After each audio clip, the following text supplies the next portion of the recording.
Well, hello everyone. Good morning or good afternoon, depending on where you are. Welcome to Getting Started with Technical Analysis. Today, I thought it would be interesting to talk about a stock investing plan and how we can use technical analysis, specifically trends and moving averages to create a trend. Last weekend, I had the privilege of being in Atlanta for a 2-day workshop on technical analysis and then an introduction to options with Ben Watson and the rest of the gang. And one of the questions that came up frequently in conversations was, when I buy a stock, like, how do I know when to get in? And then how do I know when, I should consider exiting that position or selling that stock? So that's what we're going to talk about today. We're going to create a bit of an example trading plan. We're going to talk through that. And then afterwards, I'm going to create a sample trading plan, and it will be in the Trade Management mini session series. So if you are not following me on X, consider this your formal invitation.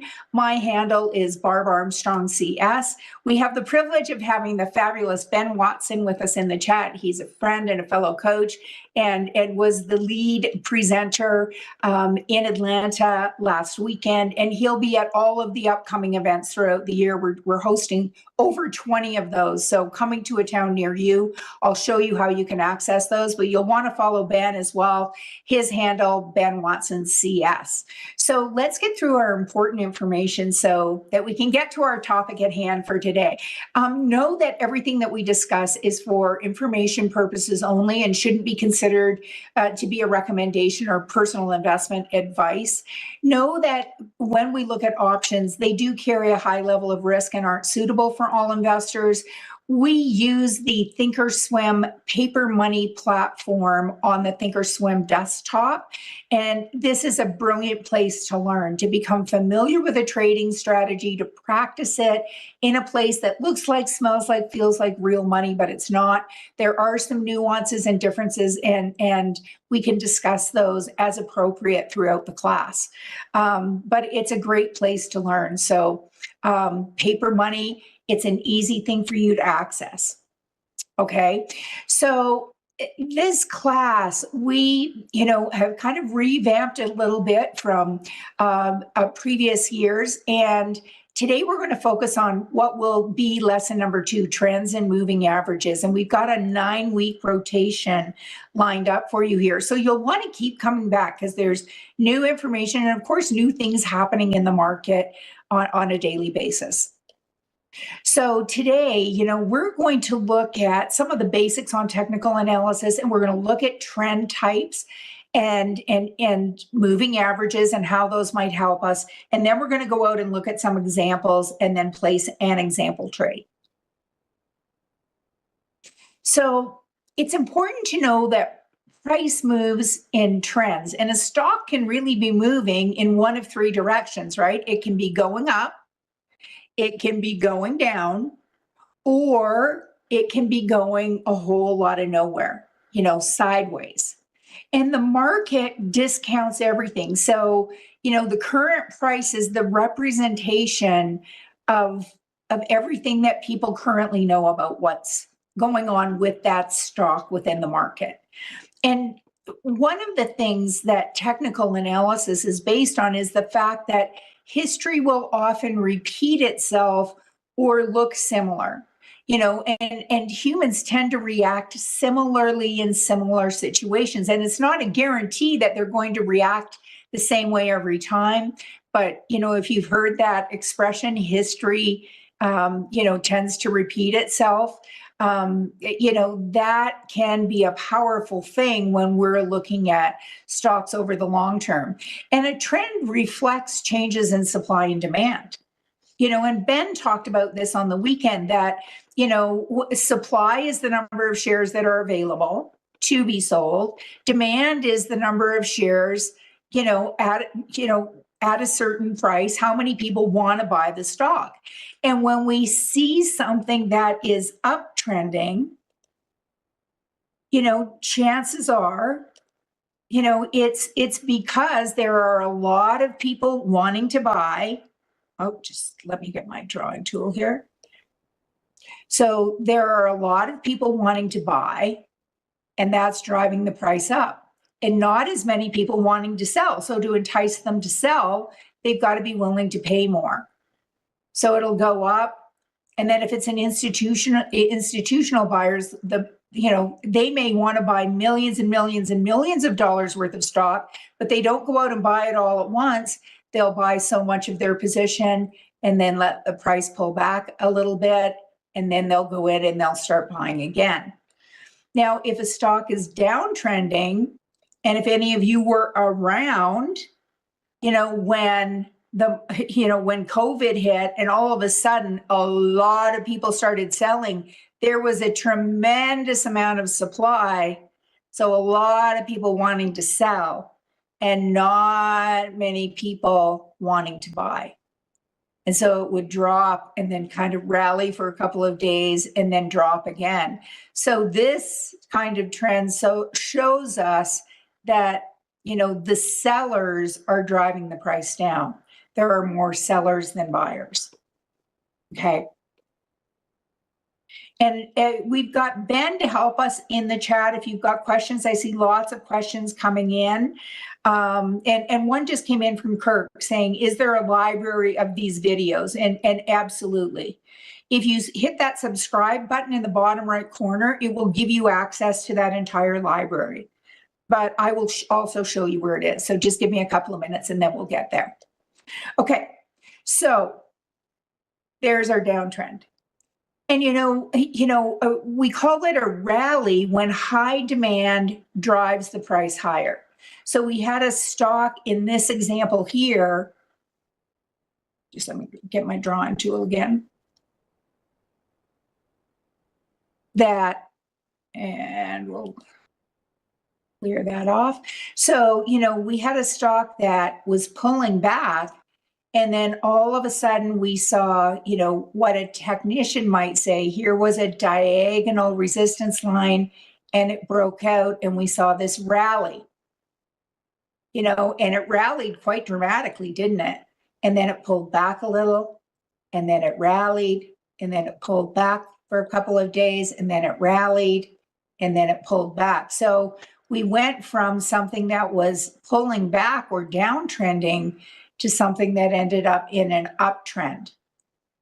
And so, stocks don't tend to go straight up. We'll see a rise, and then it'll consolidate for a few days, even in a strong uptrend. Or sometimes we'll see a rise and it'll come up, and then a rise, and then it may go sideways for a little bit. And then it may continue up. And this isn't unusual to see this type of consolidation occasionally, even within an uptrend as well. And we'll see some of that on the charts. Okay. And when we get these pullbacks, eventually, the sellers are sold out and the buyers start taking control again and moving the stock back up.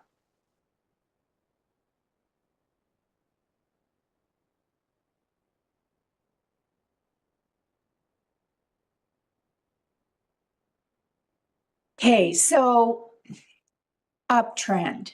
If you're new to all of this and somebody says bullish and you're saying, like, I don't even know, what do you mean by bullish? Bullish means that the stock is uptrending, or that the market is uptrending, or that a certain sector within the market is uptrending. But what we see here when we're looking for an uptrend or a bullish trend is a series of higher highs. And here in this example, we see a high, and then a higher high, and a higher high. We also see higher lows. So we had a low here, and then a higher low, and a higher low. And, it's considered this uptrend. So you say, well, okay, I want to own this stock as long as it's uptrending, but how do I determine if that uptrend is over? And some might say, well, they'll consider the uptrend broken if you end up with a lower low. So if we had this low here And then all of a sudden, what if the next low all of a sudden showed up? And the next low was here. We'd say, oops, that is not where we want to be. And this is where you may want to consider tightening up a stop, or, looking at adjusting whether or not you want to continue in this position. And we're going to go through, like I said, an example trading plan that will cover that.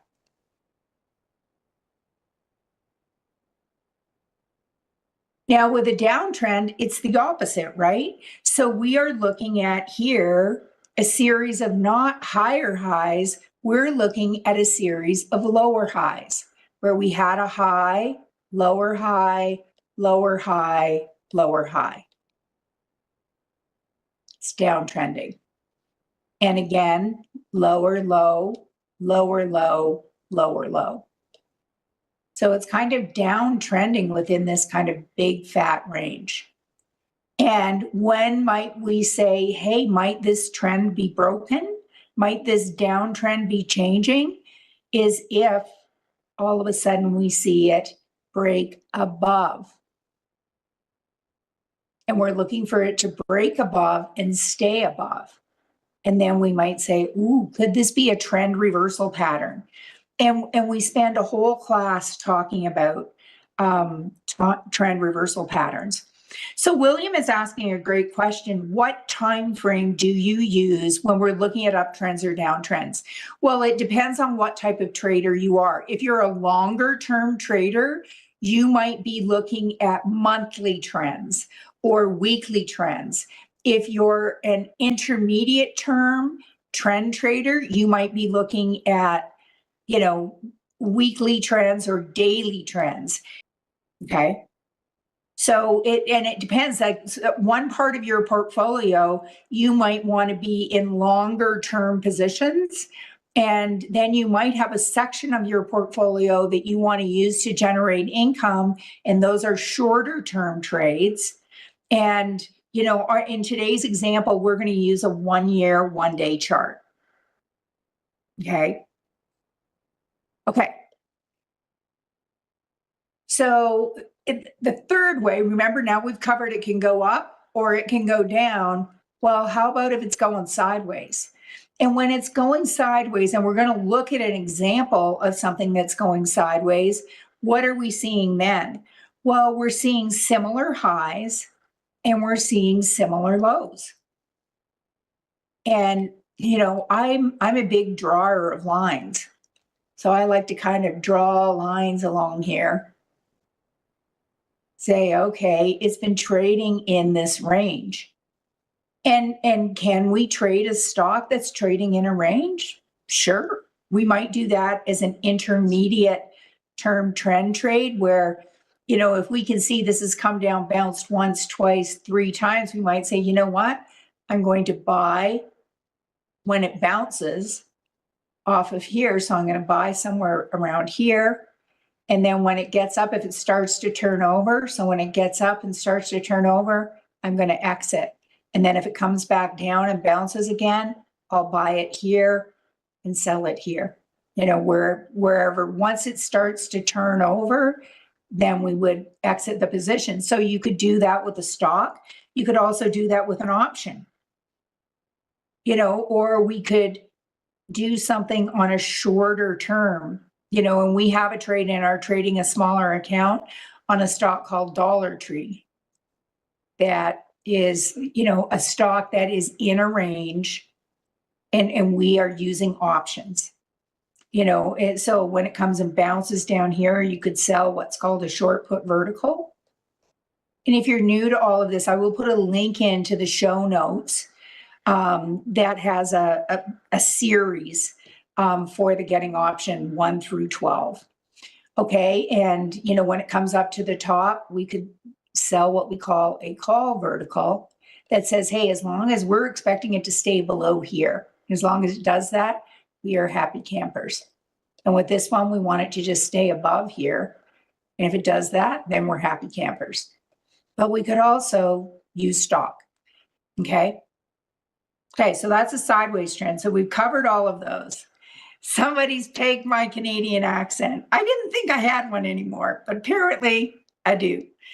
And when I go home, it's more pronounced when I come back. Now, why would we put a moving average on the chart? Well, we're going to use it because it's going to become part of our rules.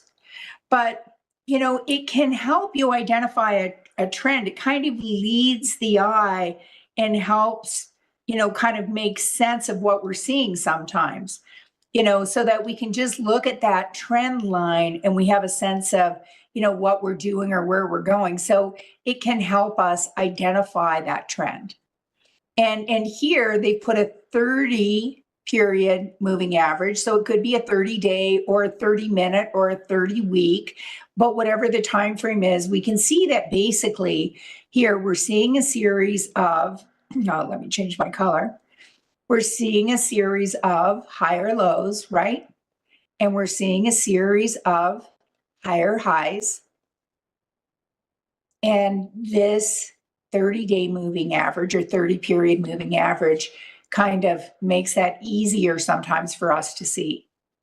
Now, if you have something like a 10-day moving average, if you're a short-term trader, this is going to be what we call a faster moving average because it only takes 10 days worth of information and it averages it. A slower moving average, so this might be a 10-day, and I have a 10 and a 30 and 100. So a slower moving average would be 100. So it means that, we're going to take 100 days worth of data and then we're going to average that. So in order to affect change, it's going to take a lot longer. And we're going to go out to the charts in just a minute. Okay. And we're going to look at those. Okay.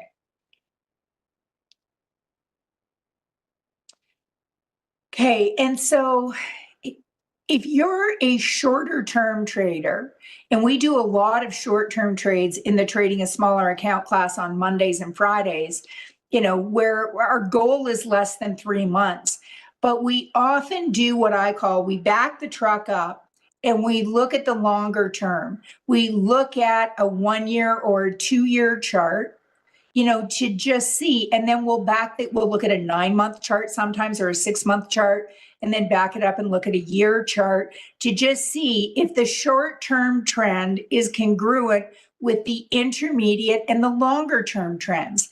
And why do we do that? Because an object in motion, the expectation is that it might continue to stay in motion. And, so that longer term trend can be a part of our decision, even if a trader is trading on the short term. But it's important that if you're a short term trader, that you look at the short term time frame also. Okay. So you want to trade with the trend that matches your objective. Okay. But be aware of what the longer term context is. Okay, so let's go out and look at some things on the charts. And this is where, it always kind of comes to life for me. So if we look at GoDaddy, for example, this was a stock that we bought last year in about the middle of the year when it was added to the S&P 500. In fact, I think this little thing is when we bought it. And our guideline for this was that we bought it here on this day. So let's show an example of how we might, and why did we decide to buy the stock? Well, we did some analysis behind the scenes, and then we looked at the trend and it was uptrending. And so we said, and it's being added to the S&P 500. So let's just put a line here and say, I don't remember exactly what the price was, and we've now wiped that out and started our year over again. But let's say we bought it on this day, and our first stop was maybe 3% below a recent low. So here was our recent low at 136. So let's say we put our stop sorry, I'm just going to calculate this quickly. At call it 132. So our first stop would have been here around 132, our initial stop. And so, some people might say, like I've heard you say before, and if you've been following my classes for a while, you may have heard me say this many times. I'm going to change that red to a default. So here's our initial stop. Sorry, let me change this so we can see it. And then if our guideline is, we're only going to update the stop when it closes below the 30-day moving average and we get this red arrow. And so you might say, well, this red line here is our 30-day moving average. How do you get those arrows? Well, if you come to studies, edit studies, and we have our simple moving average, you'll notice it says close. So it's based on the closing price, this moving average for 30 days. And then there's a yes, where on the 100-day moving average, there's a no. This says show breakout signals, and we want to change that to a yes. Okay, so we're going to change that to a yes. I already had it as a yes. So on this day, we would move our stop up to 3% below the low of that candle. So that was 152.70. So we'd move our stop up to about 148. Now, in moving our stop up to 148, what are we now doing? Well, now we're trying to protect some of our profit. So we've eliminated this risk of it being a losing trade. Now, if the stock gapped down, we could still lose. We've put in a stop loss order, to exit, at a market. And then, we'd adjust the stop again here. And so when we look at this one and say, okay, well, that low was 155.56. So we're going to move it up again to 150. It's actually almost 152, 150.89.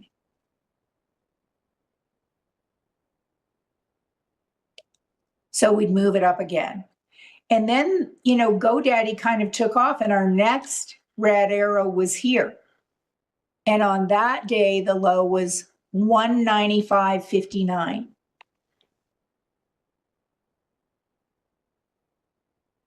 So we'd move our stop up now to 189. And I went and I calculated this. This was 189, 3% below was 189.72. And this is where sometimes I say your petunias get frosted, because 189.72, the low on this day was 189.45. So we would have been nicked out on the wick. And then by the end of the day, we would have been fine. And then it's continued to go up. So if we were out on this day at, say, we did exit on this day, well, how did we do?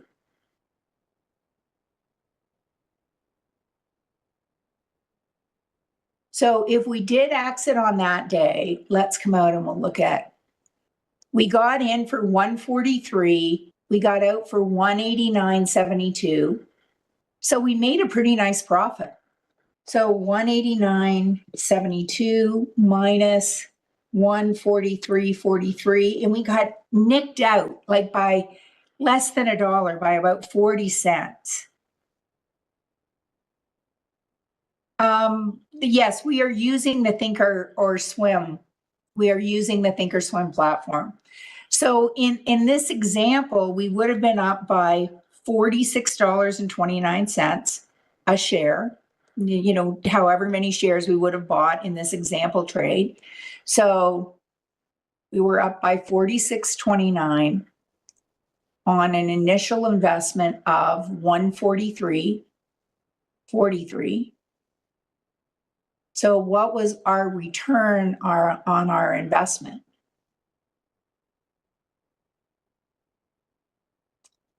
It was 32%. And this is just an example of how this might work.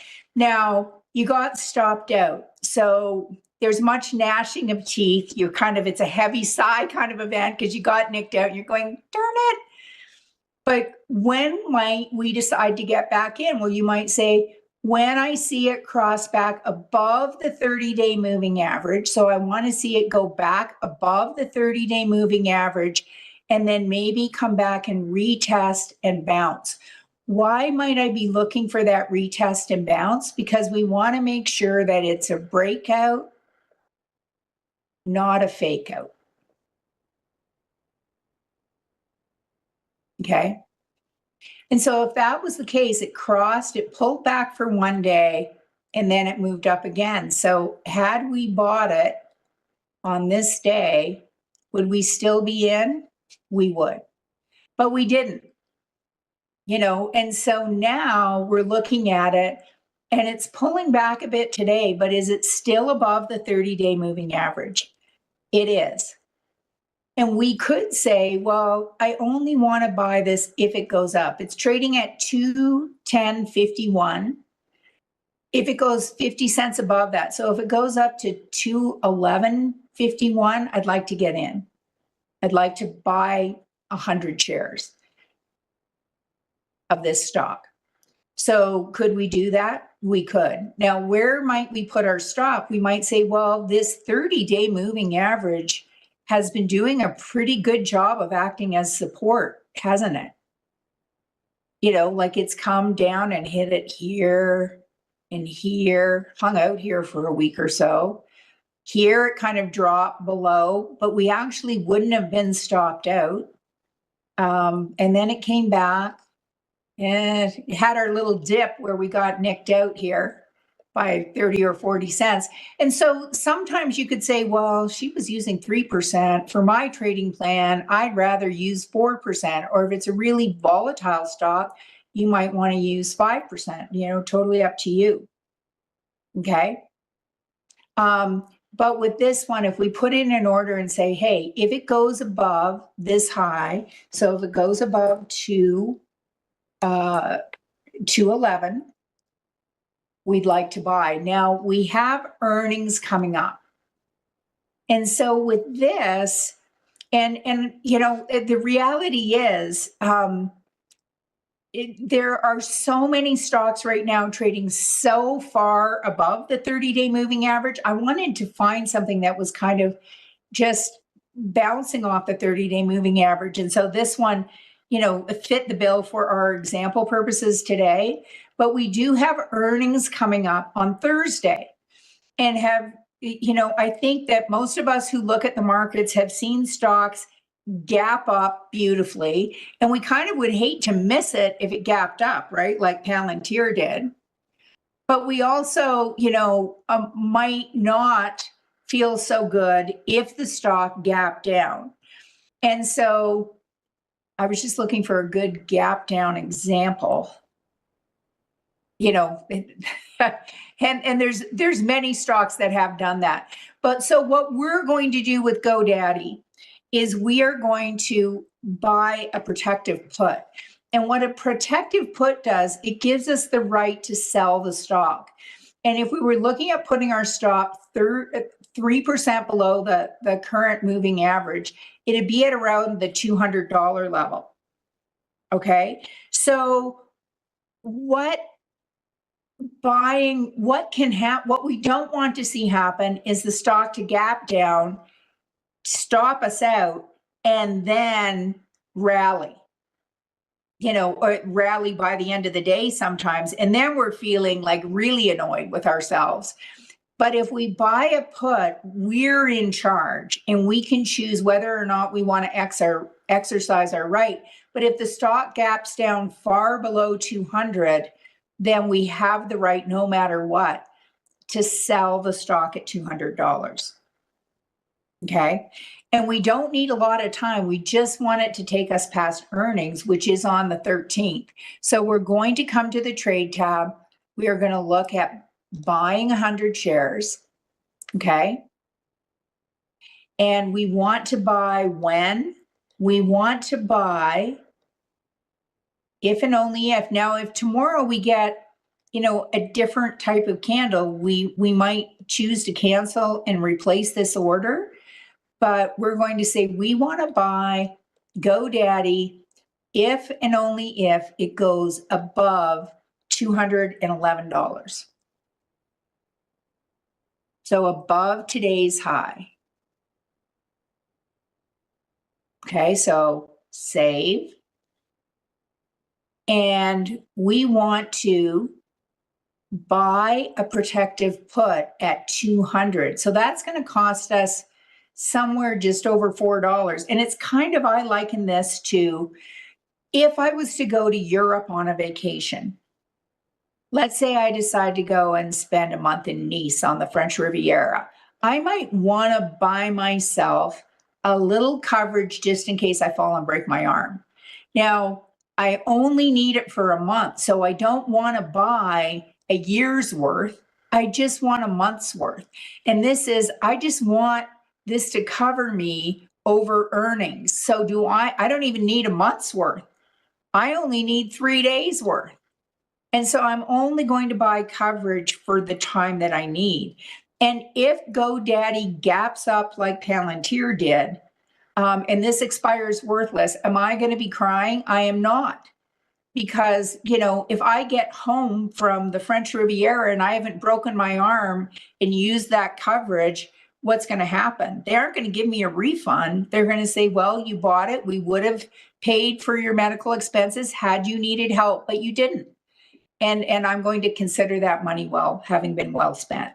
So I'm going to buy just one contract. I'm going to buy this put to give me some coverage just in case. Okay. And we're also going to make that one good till canceled, because the first one, we only want to buy the second one if the first one happens. Okay. Okay. And we'll look at this again next week and see what happened with it. And we would put this into our stock growth because we don't have a target for when we're getting out. And this is saying the option you chose isn't it's a weekly expiration. It's like, yep, we know that. And, it says here with stop orders, but we're not using a stop order. But we know that with a stop order, if it gapped down, there's no guarantee that we're going to get out at the price that we, necessarily expected. Okay, so we're going to put that in. Okay, so this was our uptrending stock, and this was an example on it. How about looking at a downtrending stock? Well, how about AMD? And, when we look at AMD, let me just clear the drawing set here. What are we seeing? Recently, we're seeing high, lower high, lower high, lower high, lower high, lower high, lower high. So we're seeing a series of lower highs. Let me erase this. Lower highs and lower lows. So that's a downtrend, right? And if we were, when we look at all of these, whether it's the 30-day moving average, which is red, you can see when you come up here, if you're saying which one is which, the red, it's written in red, it says simple moving average 30. The black is the 100-day moving average. That's a downtrending.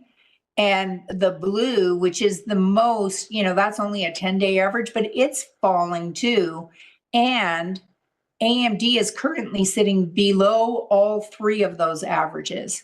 So it looks like this 30-day moving average is acting as a ceiling or a resistance level. Okay. So there's a downtrending example.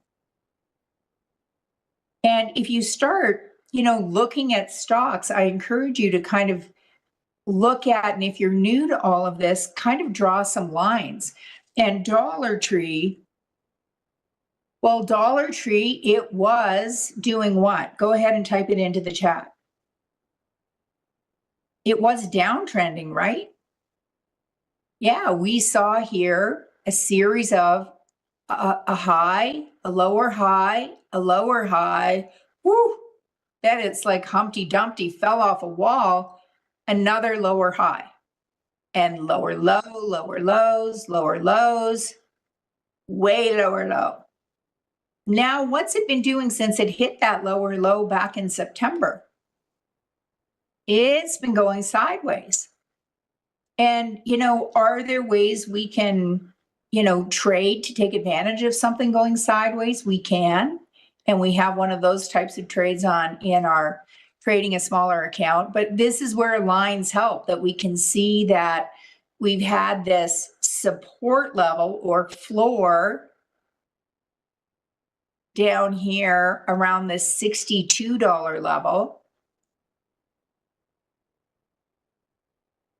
Where it's come down several times, and a ceiling up here around 77.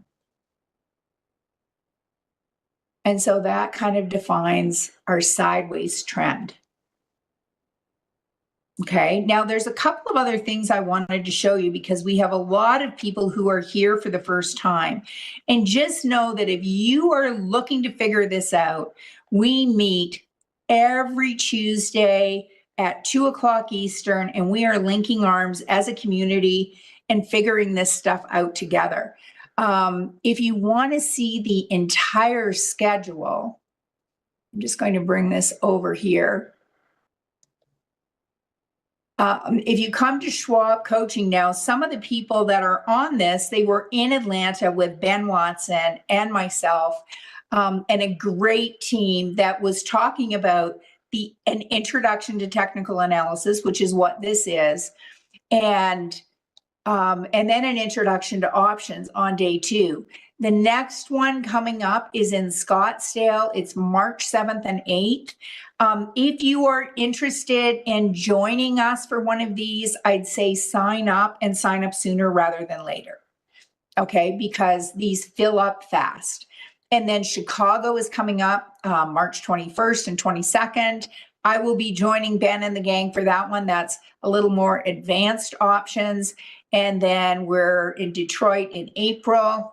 And, you can scroll out through the year. It's free to register. We'll provide the coffee, breakfast, we'll bring in lunch, the whole shebang. If you're driving, we'll pay for your parking. So, like everyone that was there on the weekend, people were saying, I can't believe you were doing this for free, and aren't even charging us. And, they're wonderful events.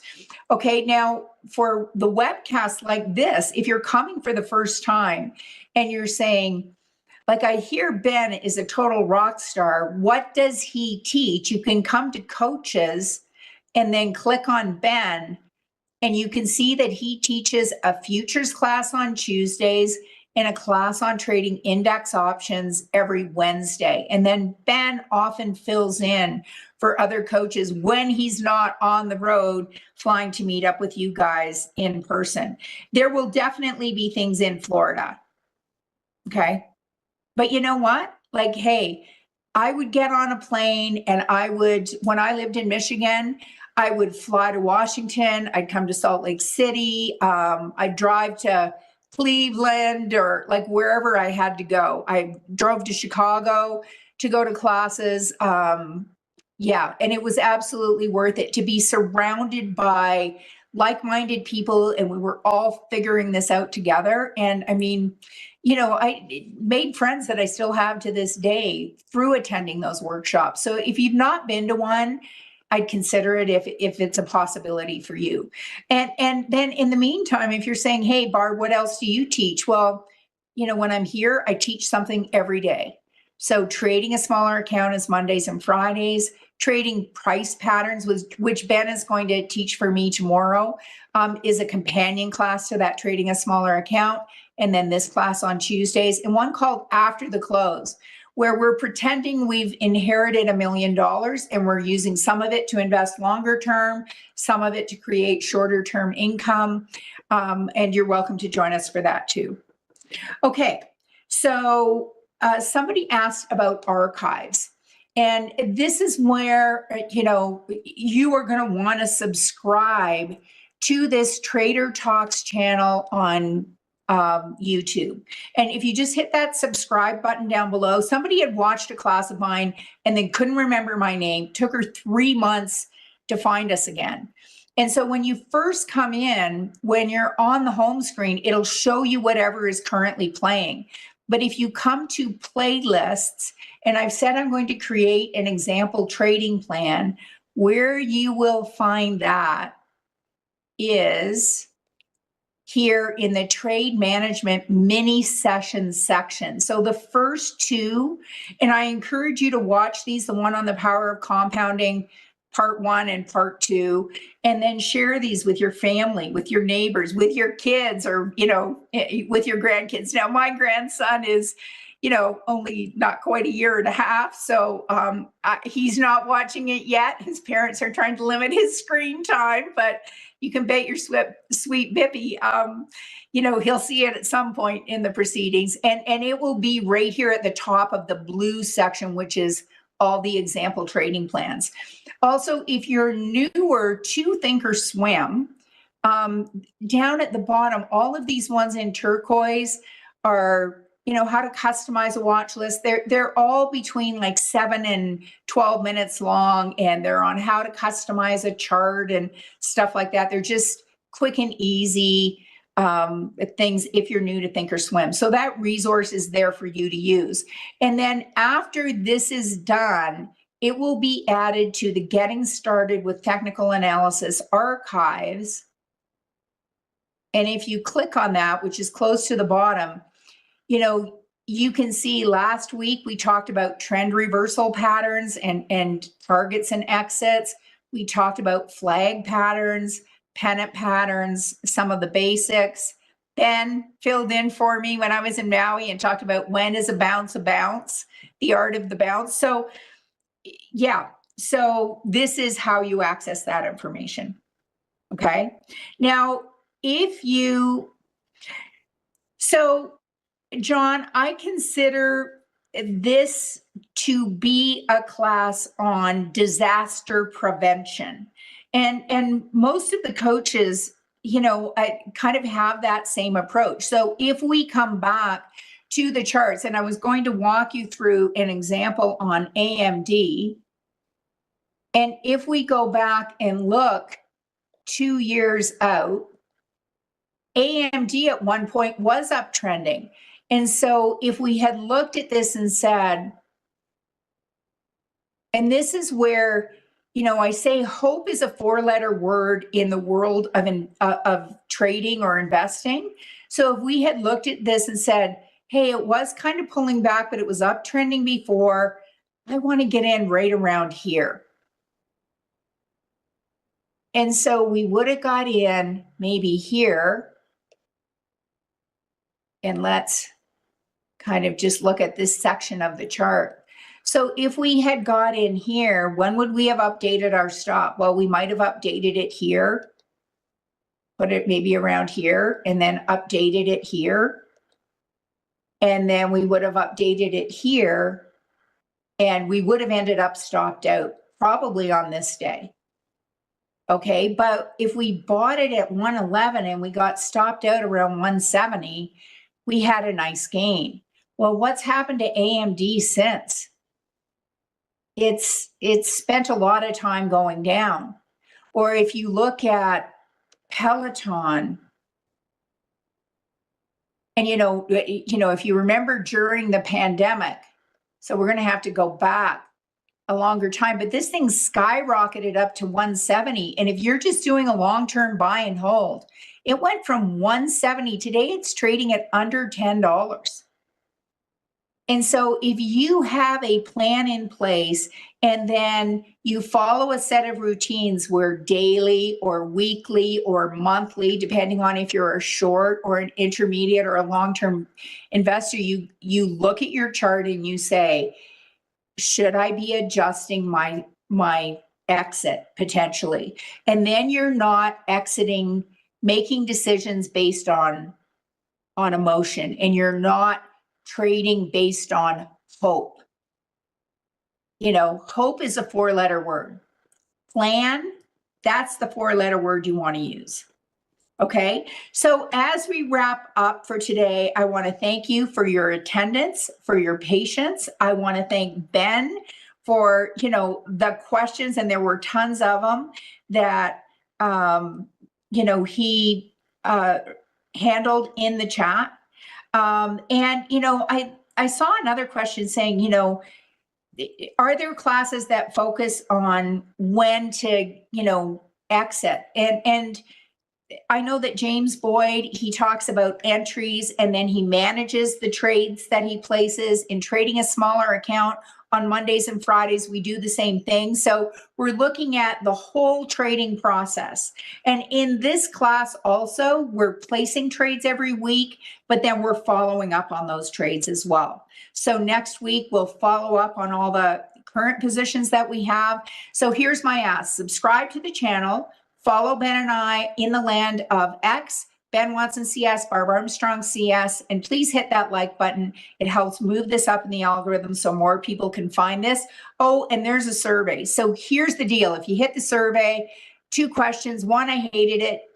10, I loved it, and I'm going to keep coming back. I promise to read any comments you put in there.